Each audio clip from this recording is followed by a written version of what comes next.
நான் already 1/2 kg பொட்டேட்டோவை நல்லா boil பண்ணி மேஷ் பண்ணி வச்சுருக்கேன். அதுக்கப்புறம் நம்மளுக்கு என்ன தேவைன்னு பார்த்தீங்கன்னா 1/4 டீஸ்பூன் மஞ்சத்தூள், 1/4 டீஸ்பூன் பெப்பர் பவுடர், 1/2 டீஸ்பூன் மிளகாய்த்தூள் அண்ட் 1 டீஸ்பூன் ஆஃப் கறி மசாலா பவுடர். இதுதான் நம்மளோட மேஜர் இன்க்ரீடியன்ட்ஸ். ஒரு கடாயில் ஆயில் ஊற்றிட்டு கடுகு போட்டுக்கோங்க. கடுகு நல்லா பொரிஞ்சக்கப்புறம் கருவேப்பிலை சேர்த்துக்கோங்க. நம்ம ஆல்ரெடி எடுத்து வச்ச மசாலா பவுடர்ஸையும் இதில் போட்டு மிக்ஸ் பண்ணிக்கோங்க. ஆல்ரெடி வேக வச்சு மசித்த பொட்டேட்டோவையும் இதில் இப்போது ஆட் பண்ணிக்கோங்க. மசாலா நல்லா பொட்டேட்டோவோட கோட் ஆகிற வரைக்கும் இதை நீங்கள் ஃப்ரை பண்ணிக்கோங்க. மசாலா நல்லா கோட்டான பிறகு இதில் தேவையான அளவு பெருங்காயத்தூள் மற்றும் தேவையான அளவு உப்பு சேர்த்து நல்லா மிக்ஸ் பண்ணுங்கள். இப்போது இது நல்லா மிக்ஸ் ஆனதுக்கப்புறம் கொஞ்சம் ஆயில் ஆட் பண்ணிக்கோங்க. எதுக்குன்னா பொட்டேட்டோவோட அவுட்டர் லேயர் நல்லா கிறிஸ்பியாக வரதுக்காக. பொட்டேட்டோ ஃபுல்லாக குக் ஆகிறதுக்காக ஒரு மூடி போட்டு இது நல்லா வேக விடுங்க. இப்போது இது நல்லா குக் ஆனதுக்கப்புறம் கொத்தமல்லி தூவி இறக்குனிங்கன்னா நம்மளோட பொட்டேட்டோ ஃப்ரை ரெடி.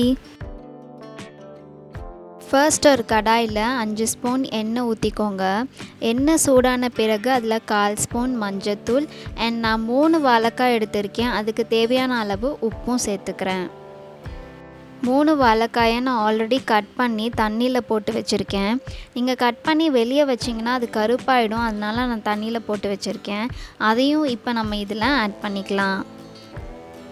இது நல்லா 3/4 குக் ஆகிற அளவுக்கு நீங்கள் ஃப்ரை பண்ணிக்கோங்க. இப்போ பார்த்தீங்கன்னா இது நல்லா ஃப்ரை ஆகிடுச்சு. இப்போ நம்ம எண்ணெயை வடிகட்டி இந்த வாழைக்காயை மட்டும் எடுத்து தனியாக வச்சுக்கலாம். கடாயில் இருக்க மீதி எண்ணெயே நம்ம இப்போ யூஸ் பண்ணிக்கலாம். அதில் கொஞ்சம் கடுகு சேர்த்துக்கோங்க. கூடவே 1/2 ஸ்பூன் சீரகம் சேர்த்துக்கோங்க. இது ரெண்டும் நல்லா பொரிஞ்சக்கப்புறம் ஒரு பெரிய வெங்காயம் கட் பண்ணி வச்சுருக்கிறது இதில் நான் ஆட் பண்ணிக்கிறேன்.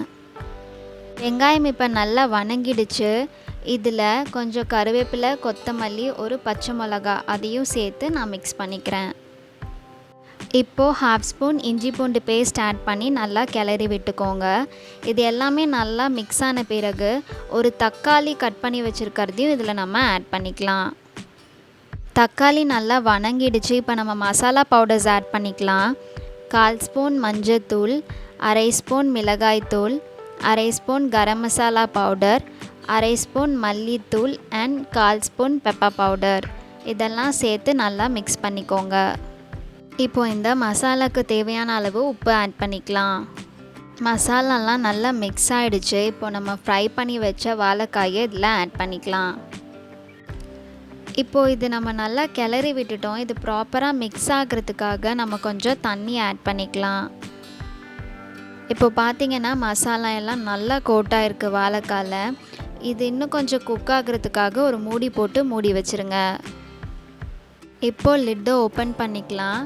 வாழைக்காய் பார்த்திங்கன்னா நல்லா குக் ஆகிடுச்சு. நம்மளோட வாழைக்காய் வறுவல் ரெடி. இப்போது சர்விங் டைம். ஃபர்ஸ்ட் ஒரு பேன் வச்சுக்கோங்க. அதில் 1/2 ஸ்பூன் ஆயில் ஆட் பண்ணிக்கோங்க. நான் ஆல்ரெடி 1/4 கிலோ வெண்டைக்காயை நல்லா வாஷ் பண்ணி கட் பண்ணி வச்சுருக்கேன். அதை நான் இப்போ இதில் ஆட் பண்ணிக்கிறேன். வெண்டைக்காய் நல்லா ஆயிலில் ஃப்ரை ஆகணும். ஸோ நம்ம இப்போ இதை நல்லா கிளறி விட்டுக்கலாம். வெண்டைக்காய் எந்த அளவுக்கு ஃப்ரை ஆகுதோ அந்த அளவுக்கு நம்மளுக்கு டேஸ்ட் இருக்கும். இது இப்போ பாதி ஃப்ரை ஆகிடுச்சு. இது நல்லா குக் ஆகிறதுக்காக ஒரு மூடி போட்டு மூடி வச்சிடலாம். ஒரு 2 மினிட்ஸ் கழித்து லிட்டை ஓப்பன் பண்ணிக்கோங்க. வெண்டைக்காவோட அவுட்டர் லேயர் பார்த்தாலே நம்மளுக்கு தெரியும் இது நல்லா குக் ஆகிடுச்சின்னு. ஸோ இதை தனியாக ஒரு பவுலில் எடுத்து வச்சுக்கோங்க. அடுத்து ஒரு கடாயில் 1 ஸ்பூன் ஆயில் ஊற்றிக்கோங்க.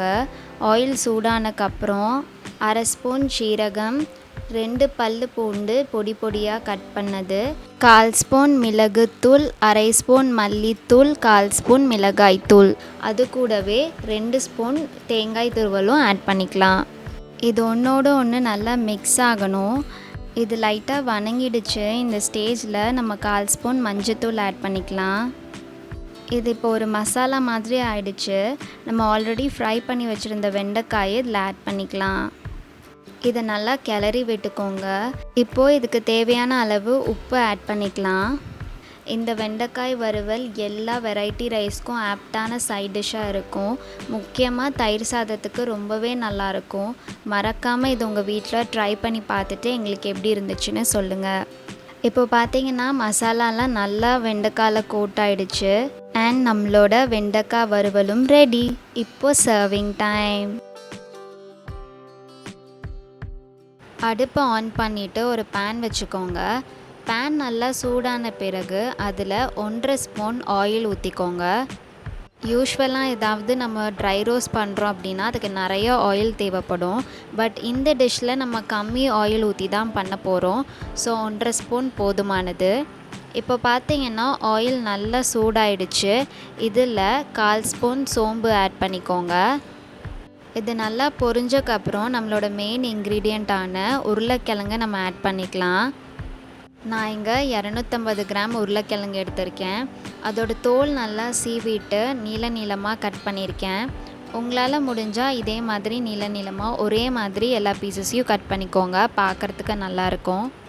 இதை நம்ம நல்லா ஃப்ரை பண்ணணும். இது எந்த அளவுக்கு ரோஸ்ட் ஆகுதோ அந்த அளவுக்கு டேஸ்டியாக இருக்கும். இப்போ இதில் 1/4 ஸ்பூன் மஞ்சத்தூள் ஆட் பண்ணிக்கோங்க. அது கூடவே இந்த பொட்டேட்டோவுக்கு தேவையான அளவு சால்ட்டும் ஆட் பண்ணிக்கலாம். ஒரு நிமிஷம் இதை நல்லா ஃப்ரை பண்ணுங்கள். இப்போது இதை நம்ம 1 நிமிஷம் நல்லா வணக்கிட்டோம். இந்த ஸ்டேஜில் 1/4 ஸ்பூன் தேங்காய் எண்ணெய் ஊற்றிக்கோங்க. இது ஜஸ்ட் ஃப்ளேவருக்காக மட்டும்தான் நம்ம ஆட் பண்ணுறோம். இதை நல்லா மிக்ஸ் பண்ணி விட்டுக்கோங்க. நம்ம உருளைக்கிழங்கை ஸ்டார்டிங்கில் எதுவும் வேக வைக்கல, கட் பண்ணி டிரெக்டாக போட்டுட்டோம். ஸோ அது நல்லா குக் ஆகணுங்கிறதுக்காக நம்ம ஒரு மூடி போட்டு வேக விட்டுறலாம். கொஞ்சம் நேரம் கழித்து லிட்டை ஓப்பன் பண்ணிக்கோங்க. இப்போது பார்த்தாலே உங்களுக்கு தெரியும் நம்ம ஆட் பண்ண ஆயிலெல்லாம் அப்சார்ப் ஆகி உருளைக்கிழங்கு நல்லா கிறிஸ்பியாக குக் ஆகிருக்கு. அந்த அவுட்டர் லேயர் பார்த்தாலே உங்களுக்கு தெரியும். இதை லைட்டாக கிளறி விட்டுட்டு நம்ம மசாலா பவுடர்ஸ் ஆட் பண்ணிக்கலாம். அது என்னென்னு பார்த்தீங்கன்னா 1/2 ஸ்பூன் கறி மசாலா பவுடர், 1/4 ஸ்பூன் மிளகாய்த்தூள், 1/4 ஸ்பூன் பெருங்காயத்தூள், 1/4 ஸ்பூன் மிளகுத்தூள். இப்போது இது எல்லாத்தையும் நல்லா மிக்ஸ் பண்ணி விடுங்க. நம்ம ஆட் பண்ண மசாலா எல்லாமே பொட்டேட்டோவில் நல்லா கோட் ஆகணும். இப்போது இது ப்ராப்பராக மிக்ஸ் ஆகிற வரைக்கும் நம்ம வெயிட் பண்ணலாம். மசாலாலாம் பொட்டேட்டோவில் நல்லா மிக்ஸ் ஆகிடுச்சு. இந்த ஸ்டேஜில் நம்ம ஒரு கொத்து கறிவேப்பிலை ஆட் பண்ணிக்கலாம். ஃபுல்லாக ரோஸ்ட் ஆனதுக்கப்புறம் அதை சாப்பிடும்போது அதோட டேஸ்ட் நல்லாயிருக்கும். அதுக்காக தான் ஆட் பண்ணுறோம். இதை திரும்பவும் நல்லா ஃப்ரை பண்ணிக்கோங்க. இந்த டிஷ்ஷோட அட்வான்டேஜ் என்னென்னா நம்ம ரொம்ப கம்மியான ஆயில் ஊற்றி தான் அதை பண்ணுறோம். ஸ்டார்டிங்கில் ஒரு 1.5 ஸ்பூன் ஆயில் அண்ட் தேங்காய் எண்ணெய் ஒரு 1/4 ஸ்பூன் யூஸ் பண்ணோம், அவ்வளோதான். உங்களுக்கு பொட்டேட்டோ வேக வச்சு அதோட தோல் உரித்து ஸ்மாஷ் பண்ணி பண்ணுற அளவுக்கெல்லாம் டைம் இல்லை அப்படின்னு நினச்சிங்கன்னா நீங்கள் இந்த மாதிரி டிரெக்டாக கட் பண்ணி ட்ரை ரோஸ்ட் பண்ணிடலாம். இதோட டேஸ்ட்டும் சூப்பராக இருக்கும் அண்ட் டைம் ரொம்ப கம்மியாக தான் எடுக்கும். இது தயிர் சாதத்தோட ரொம்ப பர்ஃபெக்டாக செட் ஆகும். அண்ட் மற்ற வெரைட்டி ரைஸ், சாம்பார் சாதம், ரசம் எது கூட வேணாலும் நீங்கள் வச்சு சாப்பிடலாம். பொட்டேட்டோ மட்டும் நீங்கள் கட் பண்ணிட்டீங்கன்னா ஜஸ்ட் ஒரு 5 மினிட்ஸில் இதை நம்ம பண்ணிடலாம். இது நீங்கள் கண்டினியூஸாக அதை ஃப்ரை பண்ணிகிட்டே இருக்கணும், அவ்வளோதான். கிட்டத்தட்ட ஒரு மசாலா ஃப்ரெஞ்ச் ஃப்ரைஸ் மாதிரி தான் இருக்கும், அந்த ஷேப்பு, அந்த கிறிஸ்பினஸ் எல்லாமே. ஸோ இப்போ கம்ப்ளீட்டாக இது நல்லா குக் ஆகி நல்லா ஃப்ரை ஆகி கிறிஸ்பியாக ஆகிடுச்சு. இந்த ஸ்டேஜில் நீங்கள் அடுப்பை ஆஃப் பண்ணிடலாம். அண்ட் நம்மளோட பொட்டேட்டோ ட்ரை ரோஸ்ட் சர்வ் பண்ணுறதுக்கு ரெடி. ஃபர்ஸ்ட் அடுப்பை ஆன் பண்ணி ஒரு கடாய் வச்சுக்கோங்க. அதில் ஒரு பெரிய கப் தண்ணி ஆட் பண்ணிக்கோங்க. ஃபர்ஸ்ட் நம்ம சோயா சங்க்ஸை வேக வச்சு எடுத்து வச்சுக்க போகிறோம். நம்ம ஆட் பண்ண வாட்டர் இப்போ நல்லா சூடாயிடுச்சு. பபிள்ஸ் எல்லாம் வர ஸ்டார்ட் ஆகிடுச்சு. நான் ஆல்ரெடி ஒரு கப்பில் சோயா எடுத்து வச்சுருக்கேன். இங்கே பார்த்தீங்கன்னா நான் சின்ன சோயா ஆட் பண்ணுறேன். நீங்கள் உங்களுக்கு வேணும்னா பெரிய சோயா பீன்ஸ் கூட ஆட் பண்ணிக்கலாம்.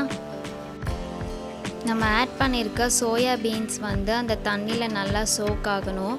அதுக்காக ஒரு கரண்டி யூஸ் பண்ணி இதை நல்லா மிக்ஸ் பண்ணி விட்டுக்கோங்க. இது நல்லா மிக்ஸ் பண்ணக்கப்புறமா அடுப்பை ஆஃப் பண்ணிவிட்டு 5 மினிட்ஸ் அப்படியே விட்டுருங்க. அந்த சூடுலேயே சோயா குக் ஆகும். 5 மினிட்ஸ் கழித்து நல்லா சாஃப்டாக இருக்க இந்த சோயாவில் நார்மல் வாட்டர் ஆட் பண்ணிக்கோங்க.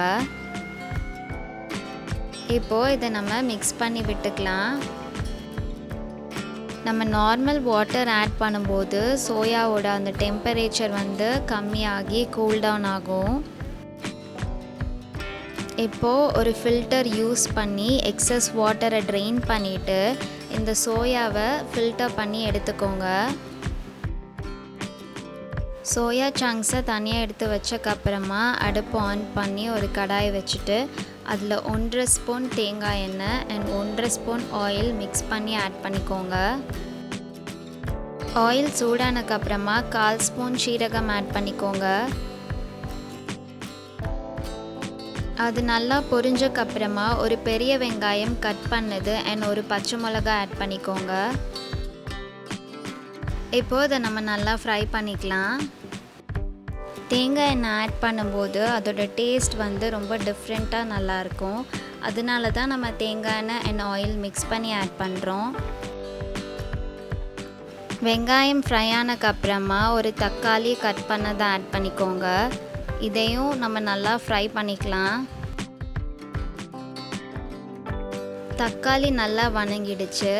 இப்போது ஒரு கொத்து கறிவேப்பிலை அண்ட் 1 ஸ்பூன் இஞ்சி பூண்டு பேஸ்ட் ஆட் பண்ணிக்கோங்க. இஞ்சி பூண்டு பேஸ்ட்டோட ரா ஸ்மெல் போகிற வரைக்கும் இதை நம்ம நல்லா வணக்கிக்கலாம். அடுத்ததாக நம்ம மசாலா பவுடர்ஸ் ஆட் பண்ணிக்கலாம். அது என்னென்னு பார்த்தீங்கன்னா 1/2 ஸ்பூன் மல்லித்தூள், 1/2 ஸ்பூன் மிளகாய் தூள், 1/2 ஸ்பூன் கறி மசாலா பவுடர், 1/4 ஸ்பூன் சீரகத்தூள்,